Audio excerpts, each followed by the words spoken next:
Another day, another J Friends Wife story. 20 days na nga niyan ang mga itlog na sinalang namin sa incubator, kaya halos nagpisaan na silang lahat. Nagpisa lahat. Hala, parang nalulundag na itong nasa kabila.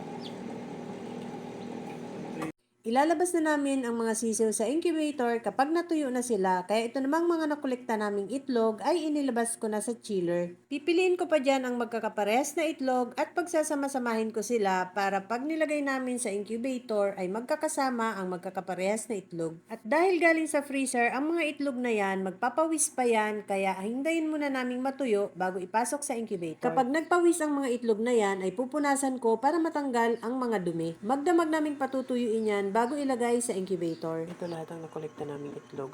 Pinakamadami ang golden boy. Bukas pa namin ito isasalang. Ipapawis pa yan. Pag nagpawis, pupunasan ko. Pinunasan ko na nga ang mga itlog nung nag-umpisa na silang magpawis para matanggal yung ibang duming nakadikit sa itlog. Hindi kasi maiwasang madumihan ang mga itlog na yan dahil sa lupa sila nangingitlog at kinukolekta lang namin. Yung mga inahin lang na nasa battery cage ang malilinis ang mga itlog. Medyo basa pa nga yung ibang itlog at tamang-tama yan bukas ay mga tuyo na yan. At may isasalang na rin namin itong mga nakolekta naming itlog na galing sa chiller. Inilabas na nga ni Jayfern sa incubator ang mga sisiw kinabukasan para malagyan ko ng marking. Yung dalawang natirang itlog na hindi napisa ay bugok pala. Ibabalik sana ulit ni Jayfern sa incubator pero nung sinilip niya ay bugok pala. Minarkingan ko na nga ang mga sisiw para mailagay namin sa karton. Hindi namin namalaya na kaliban na pala yung isang sisiw sa kabila. Nagtaka si Jayfern bakit daw 4 na yung sisiw sa kabila ay 3 lang dapat yun. Nalingat lang kami saglit, lumundag na pala yung isang sisiw.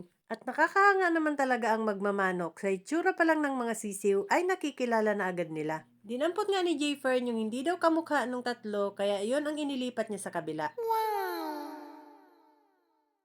Tinuloy ko na nga ang pagmamarking ko para mailagay ko na sila sa isang kahon.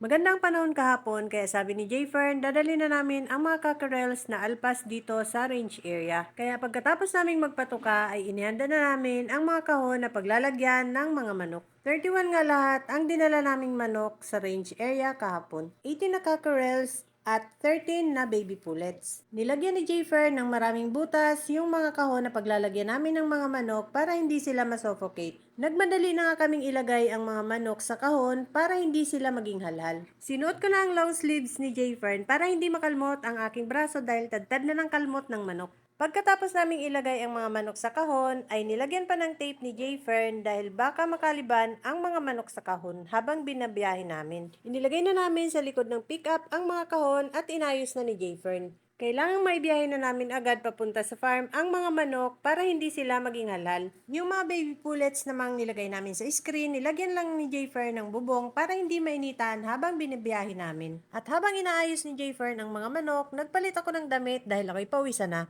Umalis na nga agad kami papunta sa manukan dahil hindi pwedeng magtagal sa kahon ang mga manok.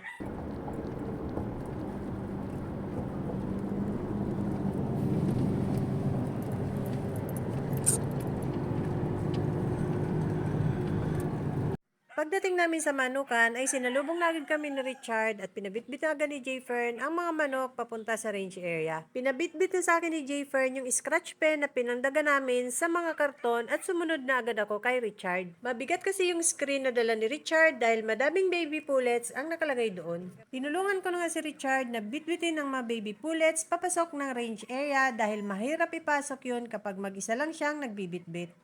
Dito muna namin sa may lilim nilagay ang mga baby pullets. Binalikan ni Richard yung mga cockerels na nakalagay sa kahon at ilalagay muna namin sa scratch pen. Kinuha na ni Richard yung scratch pen para maibukad na para mailagay na agad ang mga cockerels.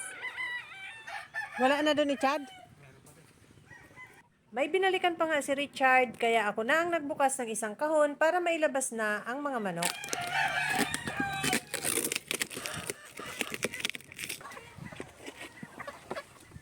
Tatlo lang yata yan.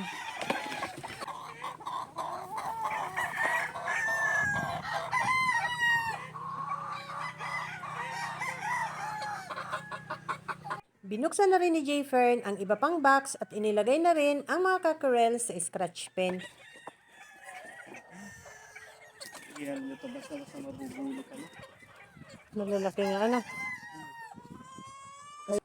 Kumuha ulit ng scratch pen si Richard at dito naman inilagay ang iba pang mga cockerels na dala namin. Malalaki nga rin itong mga cockerels na dala namin kaya sabi ni Jayfern, hindi rin daw ito madidehado dito sa mga bagong kasama nila sa range area. Itatali na rin kasi sa cording area yung mga nanghahabol at namamalong mga baby stag na nandyan sa range para hindi magkakagulo ang mga manok na alpas dyan sa range area.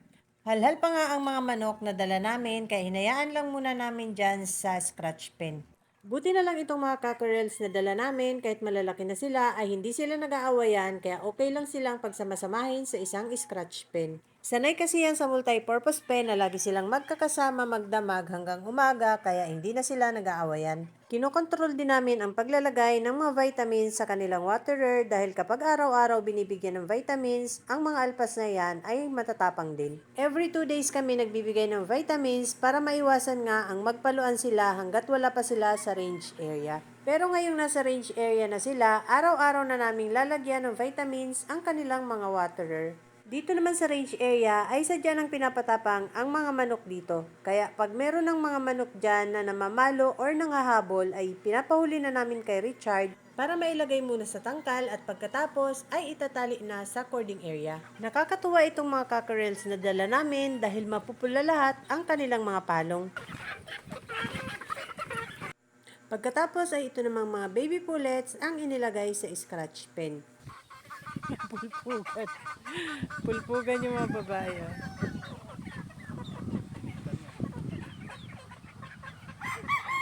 Naninibago.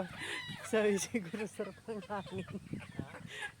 Siguro sabi sarap ng hangin dito.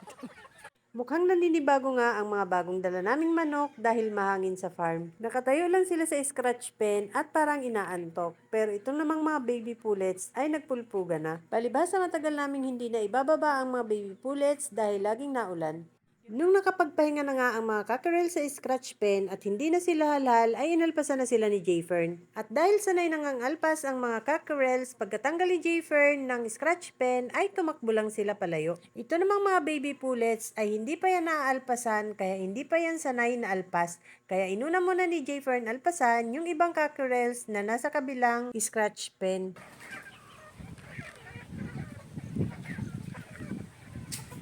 Tahimik nga lang yung mga bagong alpas na cockerels dahil itinali na yung mga matatapang na baby stag.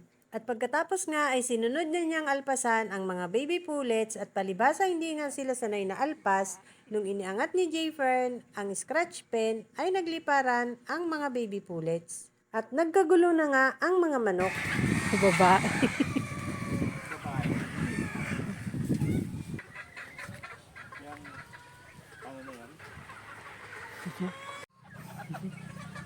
Mga babae. Dahil hindi sanay ang mga cockerels at ang mga baby stag na may mga kasamang pulet, hinabol nila yung mga baby pulet. Pinatukan na nga ni Jayfern dahil tanghali na ang mga alpas para mahuli nila yung mga baby stag na nanghahabol.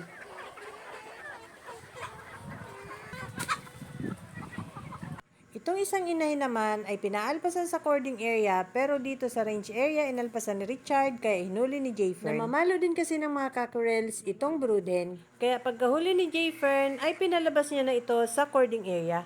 Pinahuli na rin ni Jayfern yung mga baby stag na may short cord nang nakatali sa paa at nangahabol na rin ng mga baby pullet. Naiwan pa yung isang inahin doon sa loob kaya inuhuli pa rin ito ni Richard at Jayfern. Habang busy sila Jayfern, itinanim ko muna ang dala kong pinya. Hawaiian pineapple yan, magandang variety ng pinya, kaya itinanim ko doon sa gilid ng bakod. Konti lang ang tinik ng pinya na yan, kaya gustong gusto ko yan at matamis pa ang bunga kapag nahinog. Bago kami umuwi, pumunta muna ako sa kabilang range area dahil may mga pinya doon na naputol lang tangkay, kinuha ko na at iuuwi ko dahil sayang. Pag-uwi nga namin ay nakakapanibago sa likod dahil tahimik. Wala na yung mga makukulit na cockerels na laging nakatambay sa may kusina. That's all guys. Thank you so much for watching. Please like, share, and follow for more. See you on my next video. Bye!